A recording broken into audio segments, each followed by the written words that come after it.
Heartbreak across the nation. Communities pulling together in the face of tragedy in El Paso, Texas, and Dayton, Ohio. Flags at half-staff and families left to mourn the dozens of lives lost in two separate mass killings. My cousins did not deserve to lose their life. They had children, hard-working people.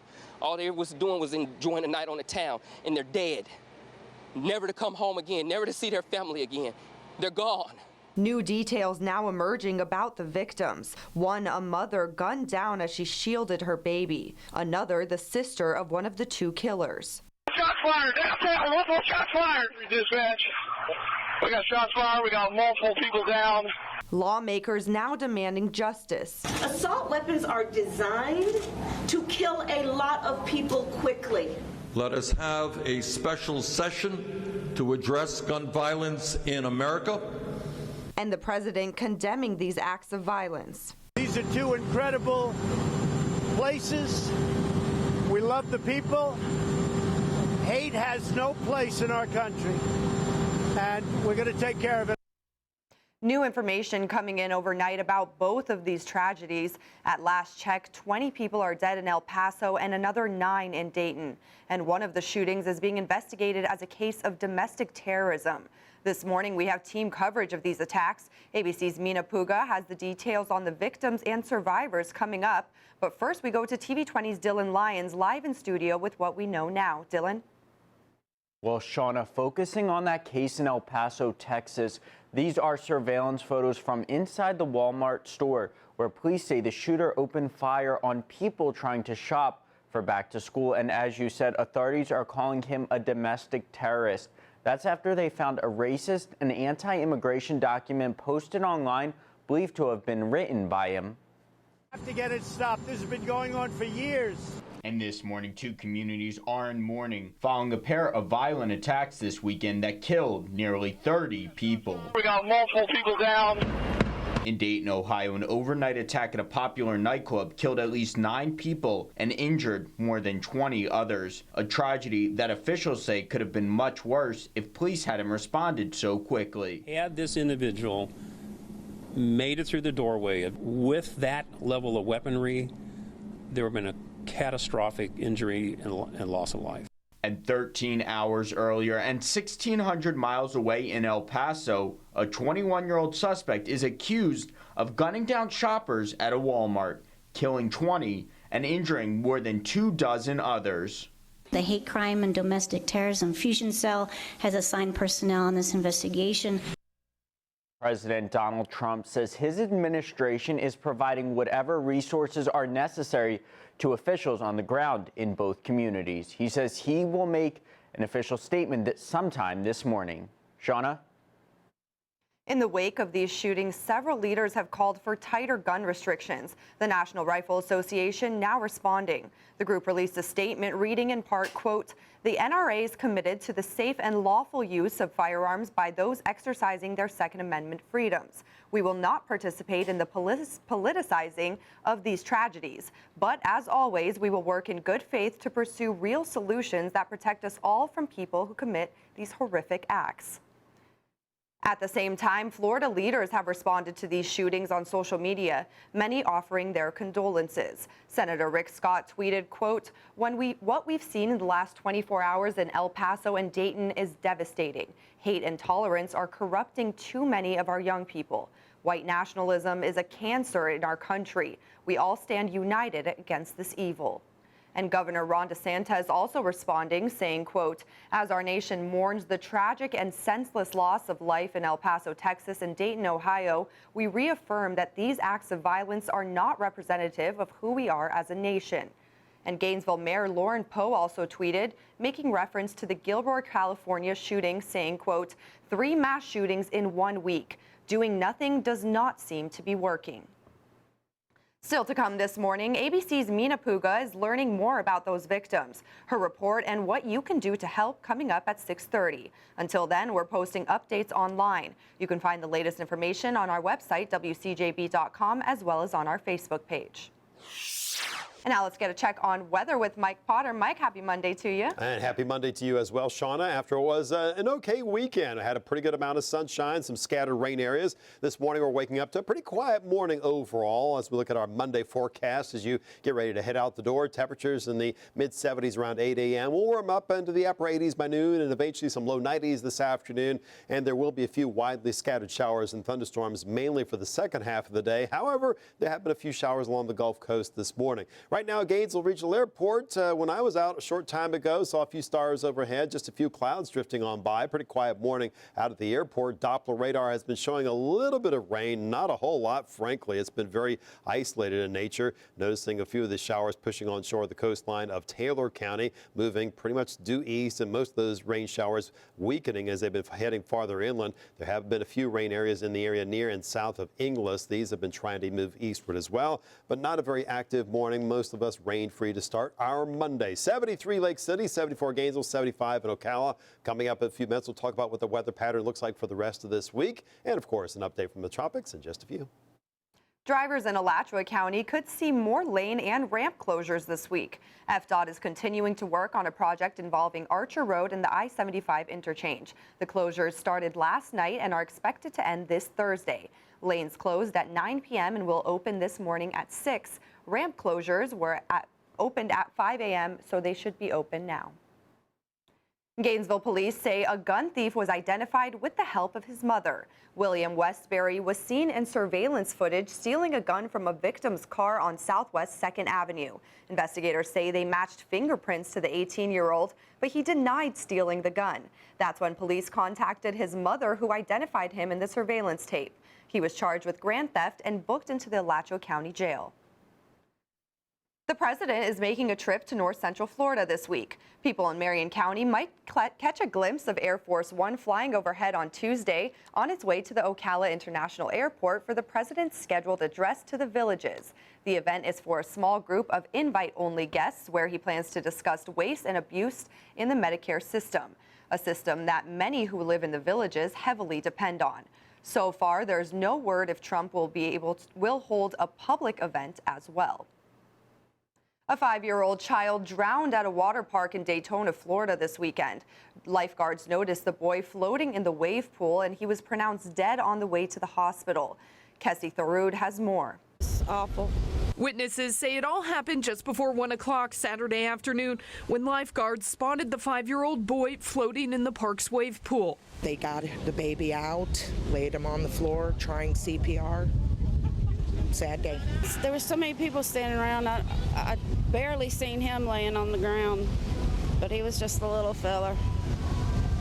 No floaties, no nothing.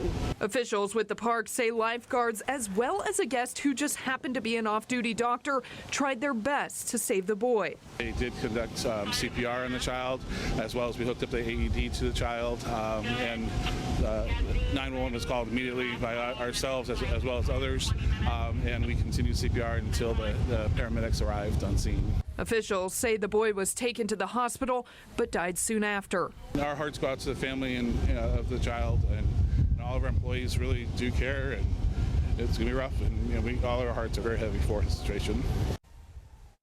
That child has not been identified. Water park employees say they will conduct a thorough review of exactly what happened. The Department of Health and Human Services has emptied a controversial Homestead facility that was used to house migrant children. The facility in Homestead opened as a temporary housing center in March of last year. Since then, more than 14,000 children have passed through its doors. It became a focal point of the immigration debate when conditions there were brought to light. Protesters have been calling for it to be shut down for months. Authorities say the capacity at the Homestead facility will be reduced from 2,700 to 1,200 before it accepts any more migrants. An off-duty police officer rushed to save a man and a woman whose car went airborne in Volusia County. Dashcam Officer Rich Garner captured the moment on his personal dash cam. The video shows the car veering off, hitting an embankment, going airborne, and finally landing in a ditch. Gardner says his first reaction was that the crash couldn't be survivable. It's completely surreal. It's certainly not something you expect to see on a daily basis. Both people in the car did survive and only one was injured. He said the man told him he fell asleep at the wheel. Families in Gainesville were able to stuff more than 300 backpacks for local students in need this weekend. This was the 4th year for the nonprofit A Very Good Deeds Backpacks for Success event. It's an event where families were able to spend time together while stuffing backpacks full of supplies. The majority of the backpacks will be given to Howard Bishop Middle School, which is where we are today. And then we're going to have 65 backpacks for all the girls at PACE, the PACE School for Girls. So that's where the backpacks will go. More than 300 backpacks were filled. 65 of them will go to PACE Center for Girls, and the rest will go to Howard Bishop Middle School. Just ahead on Morning Edition, a man in Sarasota had a close encounter saving man's best friend. What had one man defending off nature to help his dog. FWC officials say a man in Sarasota County jumped into a canal Friday to save his dog from the jaws of an alligator. A man in Nokomis heard sounds coming from the canal behind his home. He rushed outside to see his chocolate lab in the water with an alligator. An FWC officer says he immediately jumped into the canal and pried open the gator's jaws, pulling the dog to safety. He got injured either prying the mouth open, or it's still kind of sketchy of how he got it, but it was from the alligator itself. But whether it was bit or scratched up during the event, but he did receive minor injuries.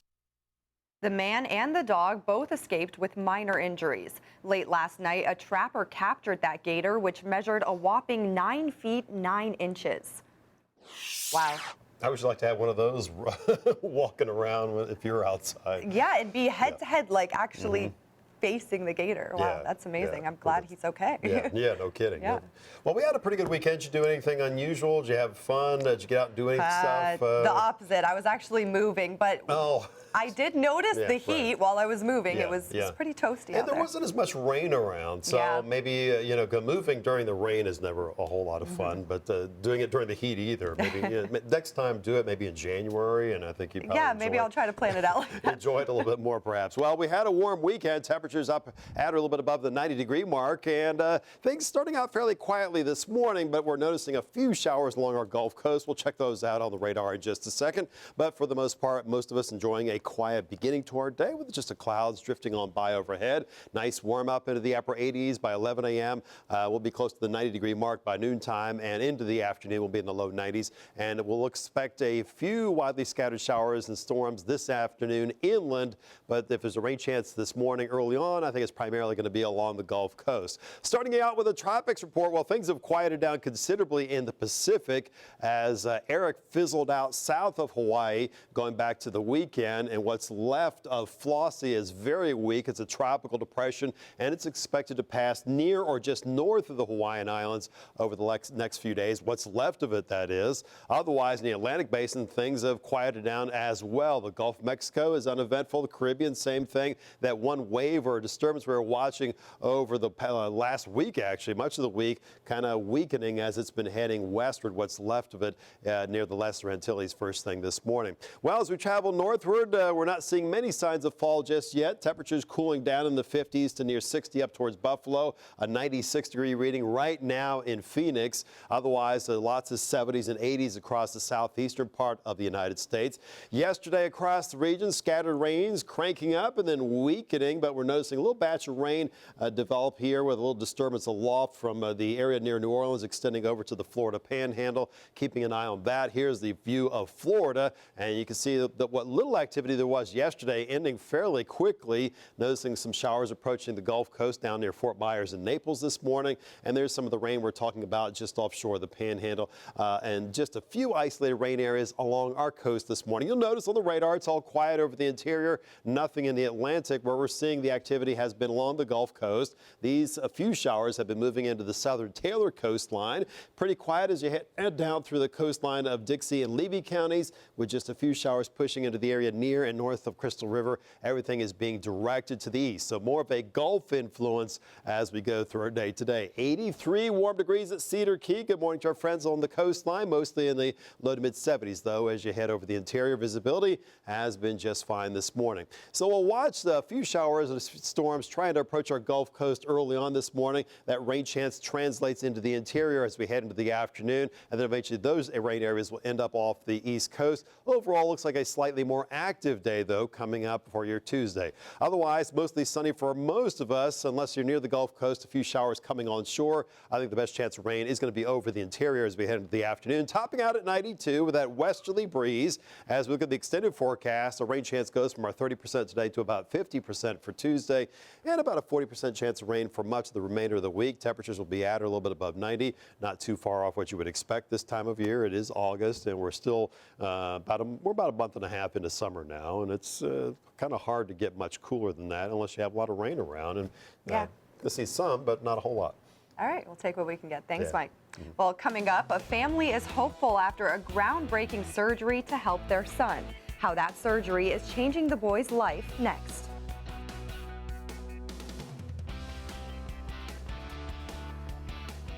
A festival in Georgia is expected to draw a big crowd celebrating beer and the women who brew it. This year's Dames and Dregs Beer Plus Festival hits downtown Atlanta next weekend. The event is geared towards highlighting female influences in the brew industry. Hundreds of people from across the country are expected to head to the city for the festivities, kicking off Saturday, August 10th. Organizers say the event brought in more than 1,000 people last year. And a team of doctors at a children's hospital in Memphis have successfully performed the world's first voice box reconstruction and changed a little boy's life.